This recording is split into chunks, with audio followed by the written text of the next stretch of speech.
আজকে আমরা মূলত আলোচনা করব, ট্রেনিংটা মূলত হচ্ছে ফাউন্ডেশন ডিজাইনের উপরে। ফাউন্ডেশন ডিজাইনের অনেকগুলো পার্ট আছে, তো তার মধ্যে থেকে আজকে আমরা দেখব হচ্ছে ফাইল ফাউন্ডেশন। আমাদের সেকেন্ড স্টেপ কি? সেকেন্ড স্টেপ হচ্ছে আমাদের first step complete. Second step how many pile required, মানে আমাদের এই ফুটিংটার জন্য প্রত্যেকটা ফুটিং এর জন্য প্রত্যেকটা কলামের জন্য কতগুলো করে পাইল লাগবে। তো আমাদের এই যে মডেলটা আসছে, এই মডেলটাতে প্রথমে আমরা এই 3টা কলামের জন্য অ্যানালাইজ করব, যেহেতু পুরাটা করার আসলে সময় সাপেক্ষ ব্যাপার অনেক। সো আমরা মোট 3টা কলামের ফাউন্ডেশন ডিজাইন করব। তো আমরা যদি ধরি সি টু কলামের জন্য আমাদের এখানে কয়টা পাইল লাগবে সেটা আমরা এখন দেখব। তো নাম্বার অফ পাইল কয়টা আছে, তো এটার জন্য আমাদের টোটাল কলাম এরিয়া প্রথমে প্রয়োজন। তো কলাম এরিয়া আছে 12x15। যেহেতু আমাদের ইটাপসে এই কলামটা ফেল করে নাই কোনো কিছু, তো সেই সূত্রে আমরা এটাকে ওকে ধরে নিতে পারি। তো আমরা এটা ইনপুট দিলাম 12, 18। এফওয়াই এর মান হচ্ছে, এফওয়াই হচ্ছে রড আমাদের 60 গ্রেডের রড ব্যবহার করবো, 60,000 পিএসআই। এবং এ প্রাইম সি হচ্ছে কনক্রিটের মান আমরা ধরে নিলাম 4000 পিএসআই। আচ্ছা, জি জাদিদ মনে হয় কিছু জিজ্ঞেস করবে, please.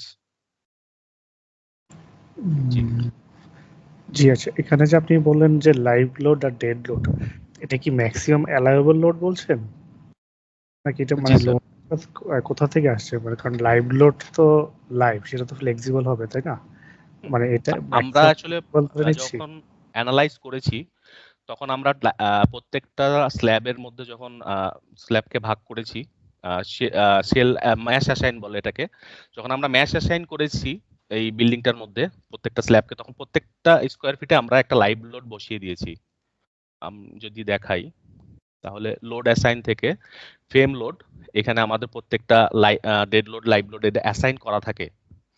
Partition wall load, floor finish, তারপরে হচ্ছে ইএক্স অর্থাৎ হচ্ছে সিসমিক লোড, ভূমিকম্প সহনীয় যে লোডটা সেটা, এবং উইন লোড ডাব্লিউএক্স, এটা 4টা থাকে আর কি, উইন লোড থাকে। তো এই লোডগুলো আমাদের প্রথমেই লোড কম্বিনেশনে গিয়ে আমাদের অ্যাসাইন করে দেওয়া থাকে। তো এই লোডগুলো কোথা থেকে পাও, এটার ভ্যালুগুলো কোথা থেকে পাও? আচ্ছা, এই ভ্যালুগুলো স্যার বিল্ডিং কোডে দেওয়া থাকে স্যার। আচ্ছা, ওকে। না, যেরকম লাইভ ওজন বলতেছে লাইভ লোড, রাইট? জি স্যার। ওইটার ভ্যালু কি বিল্ডিং কোডে দেওয়া থাকে? জি স্যার, পার স্কয়ার ফিটে দেওয়া থাকে স্যার। ওকে। আর ডেড লোডটা তো স্যার ওই কলামের যে স্ট্রাকচার আসে ওই স্ট্রাকচারের উপরে ডিপেন্ড করে আসে স্যার। এছাড়া উইন লোড এগুলো প্রত্যেকটা জিনিসই কোডে দেওয়া থাকে। ওকে, এক্সেলেন্ট। তো আমাদের এখানে পাইল ডায়ার প্রয়োজন। তো পাইল ডায়াটা আমরা সেম সয়েল টেস্টের রিপোর্ট থেকে পাবো, যেটা আমি পিপিটিতে দিয়েছি।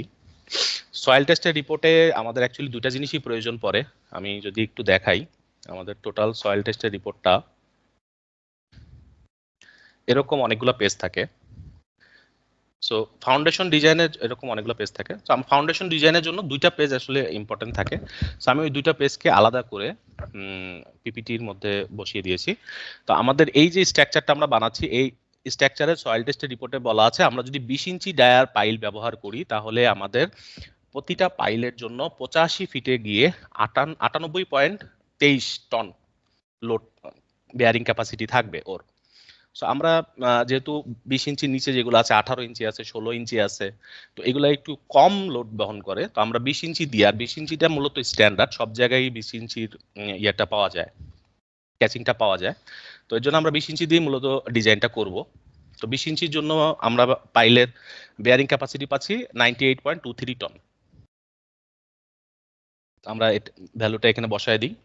পাইল দেয়া হচ্ছে আমাদের 20 ইঞ্চি, আর পাইলের বিয়ারিং ক্যাপাসিটি হচ্ছে 98। তো আমাদের এখানে 98.23 পাইলের বিয়ারিং ক্যাপাসিটি টনে দেওয়া আছে, বাট আমার ক্যাপাসিটি এখানে যেটা দিচ্ছি আমি এটা কিপে দিচ্ছি।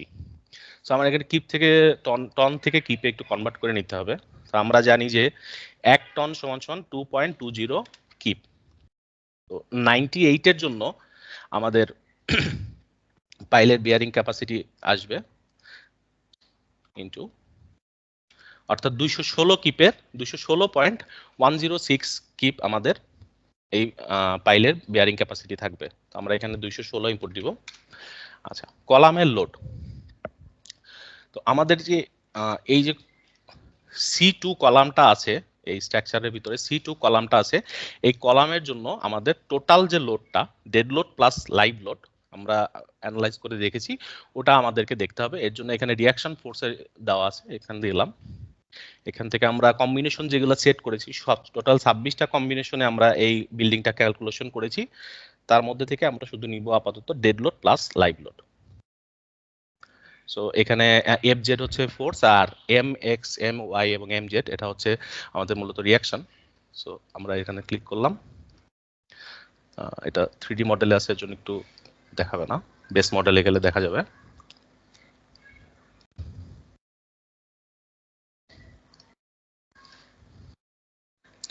সো আমাদের dead load plus live load দিয়ে আমাদের 33 নাম্বার যে C2 কলামটা আছে, সেই কলামটা আসছে, এফজেড এর ভ্যালু আসছে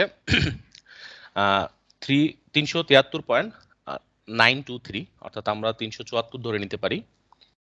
তাহলে 374 mx এর ভ্যালু, এটা লোড নিতে একটু সময় লাগে, যার জন্য আমি একটু স্ক্রিনশট মেরে রেখেছি। স্ক্রিনশট দিয়ে রেখেছি। mx এর ভ্যালু আছে -4.31, -4.31, এবং my এর ভ্যালু আছে -0.64,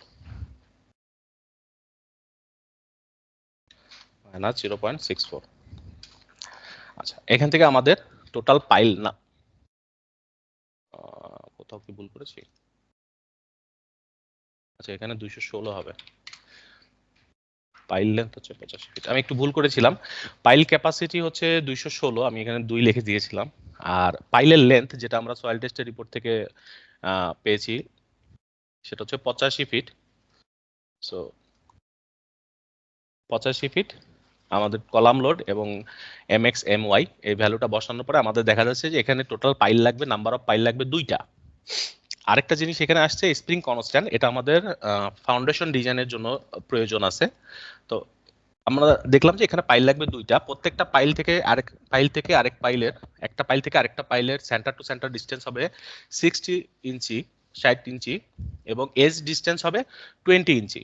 আচ্ছা, আরেকটা জিনিস এখান থেকে আমরা থাম রুলে বের করে নিতে পারি রেনফোর্সমেন্ট, যেটা আমরা পরবর্তীতে অ্যানালাইজ করে দেখব যে এটা সঠিক কিনা।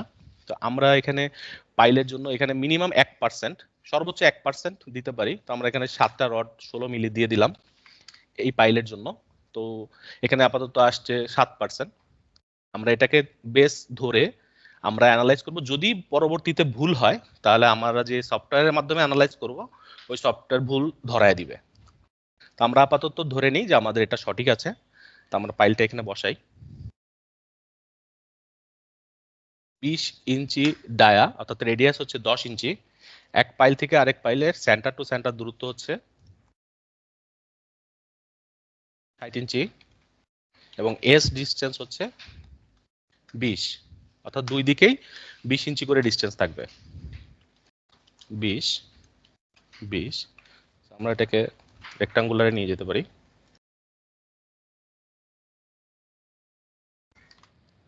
এটা হচ্ছে আমাদের C2 কলামের জন্য পাইল এবং পাইল ক্যাপ দুইটাই হয়ে গেছে। দুইটা পাইল লাগবে এবং সেই অনুযায়ী পাইল ক্যাপ, যেটা আমরা আগে থেকে পেয়েছি যে পাইল ক্যাপের এরিয়া কত, আমরা এক্সেল থেকে দেখেছি যে এক পাইল থেকে আরেক পাইলের ডিসটেন্স 60 ইঞ্চি এবং এজ ডিসটেন্স হচ্ছে 20 ইঞ্চি। অর্থাৎ এজ ডিসটেন্স মানে হচ্ছে পাইলের সেন্টার থেকে পাইল ক্যাপের লাস্ট এন্ড পর্যন্ত ডিসটেন্স হচ্ছে 20 ইঞ্চি বা 1 ফিট 8 ইঞ্চি। সো এটাকে আমরা গ্রুপ করে দিব, একটা গ্রুপ করে আপাতত বসায় দিলাম।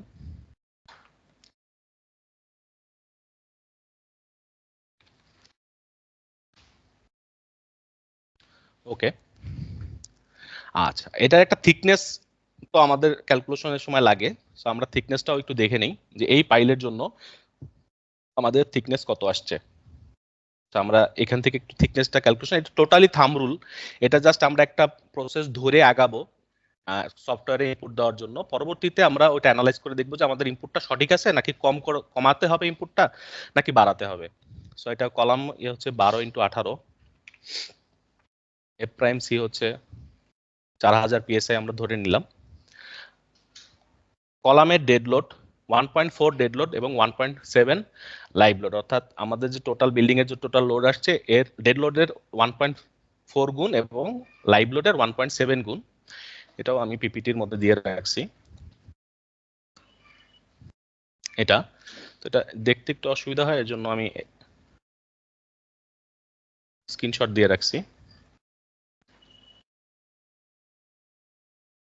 এটা সো এখানে আসছে 548।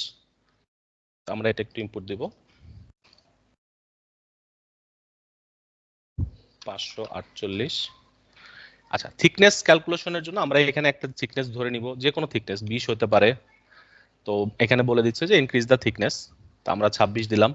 ইনক্রিজ থিকনেস 30 দিলাম, হলো না।